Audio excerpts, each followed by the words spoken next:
Robiah al-Adawiyah. Robiah binti Ismail al-Adawiyah, berasal dari keluarga miskin. Dari kecil ia tinggal di Basrah. Di kota ini namanya sangat harum sebagai seorang manusia suci dan seorang pengkhotbah. Dia sangat dihormati oleh orang-orang soleh semasanya. Mengenai kematiannya ada berbagai pendapat, tahun 135 Hijriah atau 752 Masehi, atau tahun 185 Hijriah atau 801 Masehi. Robiah al-Adawiyah yang seumur hidupnya tidak pernah menikah, dianggap mempunyai saham yang besar dalam memperkenalkan cinta Allah ke dalam mistisisme Islam. Orang-orang mengatakan bahwa ia dikuburkan di dekat kota Yerusalem. Robiah lahir dan masa kanak-kanaknya. Jika seseorang bertanya, mengapa engkau mensejajarkan Robiah dengan kaum lelaki, maka jawabanku adalah bahwa Nabi sendiri pernah berkata, sesungguhnya Allah tidak memandang rupa kamu, dan yang menjadi masalah bukanlah bentuk, tetapi niat seperti yang dikatakan Nabi, manusia-manusia akan dimuliakan sesuai dengan niat di dalam hati mereka. Selanjutnya, apabila kita boleh menerima 2/3 ajaran agama dari Aisyah, maka sudah tentu kita boleh pula menerima petunjuk-petunjuk agama dari pelayanan pribadinya itu. Apabila seorang perempuan berubah menjadi seorang lelaki pada jalan Allah, maka ia adalah sejajar dengan kaum lelaki dan kita tidak dapat menyebutnya sebagai seorang perempuan lagi. Pada malam Robiah dilahirkan ke atas dunia, tidak ada sesuatu barang berharga yang dapat ditemukan di dalam rumah orang tuanya. Karena ayahnya adalah seorang yang sangat miskin. Si ayah bahkan tidak mempunyai minyak barang setetes pun untuk pemoles pusar puterinya itu. Mereka tidak mempunyai lampu dan tidak mempunyai kain untuk menyelimuti Robiah. Si ayah telah memperoleh 3 orang puteri dan Robiah adalah puterinya yang keempat. Itulah sebabnya mengapa ia dinamakan Robiah. Pergilah kepada tetangga kita si Anu dan mintalah sedikit minyak sehingga aku dapat menyalakan lampu, istrinya berkata kepadanya. Tetapi si suami telah bersumpah bahwa ia tidak akan meminta sesuatu jua pun dari manusia lain. Maka pergilah ia, pura-pura menyentuhkan tangannya ke pintu rumah tetangga tersebut lalu kembali lagi ke rumahnya. Mereka tidak mau membukakan pintu, ia melaporkannya kepada istrinya sesampainya di rumah. Istrinya yang malang menangis sedih. Dalam keadaan yang serba memprihatinkan itu si suami hanya dapat menekurkan kepala ke atas lutut dan terlena. Di dalam tidurnya ia bermimpi melihat Nabi.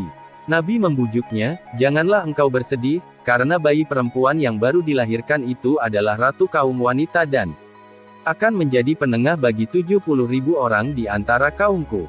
Kemudian Nabi meneruskan, besok, pergilah engkau menghadap Isa Az-Zadan, gubernur Basrah. Di atas sehelai kertas, tuliskan kata-kata berikut ini, setiap malam engkau mengirimkan solawat 100 kali kepadaku, dan setiap malam Jumat 400 kali. Kemarin adalah malam Jumat tetapi engkau lupa melakukannya. Sebagai penebus kelalaianmu itu berikanlah kepada orang ini 400 dinar yang telah engkau peroleh secara halal. Ketika terjaga dari tidurnya, ayah Robiah mengucurkan air mata, ia pun bangkit dan menulis seperti yang telah dipesankan Nabi kepadanya dan mengirimkannya kepada gubernur melalui pengurus rumah tangga istana. Berikanlah 2.000 dinar kepada orang-orang miskin, gubernur memberikan perintah setelah membaca surat tersebut, sebagai tanda syukur karena Nabi masih ingat kepadaku. Kemudian berikan 400 dinar kepada si syaikh dan katakan kepadanya, aku harap engkau datang kepadaku sehingga aku dapat melihat wajahmu. Namun tidaklah pantas bagi seorang seperti kamu untuk datang menghadapku.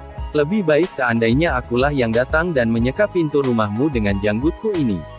Walaupun demikian, demi Allah, aku bermohon kepadamu, apapun yang engkau butuhkan katakanlah kepadaku. Ayah Robiah menerima uang emas tersebut dan membeli sesuatu yang dirasa perlu.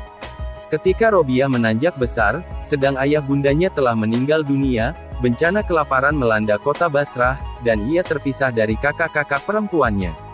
Suatu hari ketika Robiah keluar rumah, ia terlihat oleh seorang penjahat yang segera menangkapnya kemudian menjualnya dengan harga 6 dirham. Orang yang membeli dirinya menyuruh Robiah mengerjakan pekerjaan-pekerjaan yang berat. Pada suatu hari ketika ia berjalan-jalan, seseorang yang tak dikenal datang menghampirinya. Robiah melarikan diri, tiba-tiba ia jatuh tergelincir sehingga tangannya terkilir.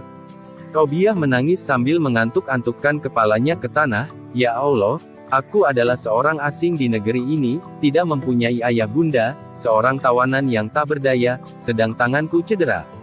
Namun semua itu tidak membuatku bersedih hati.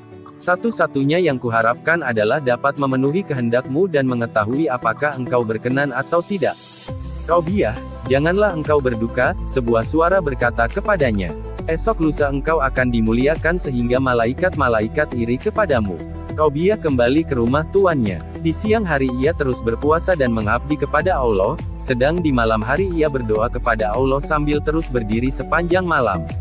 Pada suatu malam tuannya terjaga dari tidur, dan lewat jendela terlihatlah olehnya Robiah sedang bersujud dan berdoa kepada Allah. Ya Allah, engkau tahu bahwa hasrat hatiku adalah dapat mematuhi perintahmu dan mengabdi kepadamu. Jika dapat mengubah nasib diriku ini, niscaya aku tidak akan beristirahat barang sebentar pun dari mengabdi kepadamu. Tetapi engkau telah menyerahkan diriku ke bawah kekuasaan seorang hamba-Mu. Demikianlah kata-kata yang diucapkan Robiah di dalam doanya itu. Dengan mata kepalanya sendiri si majikan menyaksikan betapa sebuah lentera tanpa rantai tergantung di atas kepala Robiah sedang cahayanya menerangi seluruh rumah. Menyaksikan peristiwa ini, ia merasa takut, ia lalu beranjak ke kamar tidurnya dan duduk merenung hingga fajar tiba. Ketika hari telah terang ia memanggil Robiah. Bersikap lembut kepadanya kemudian membebaskannya. Izinkanlah aku pergi, Robiah berkata.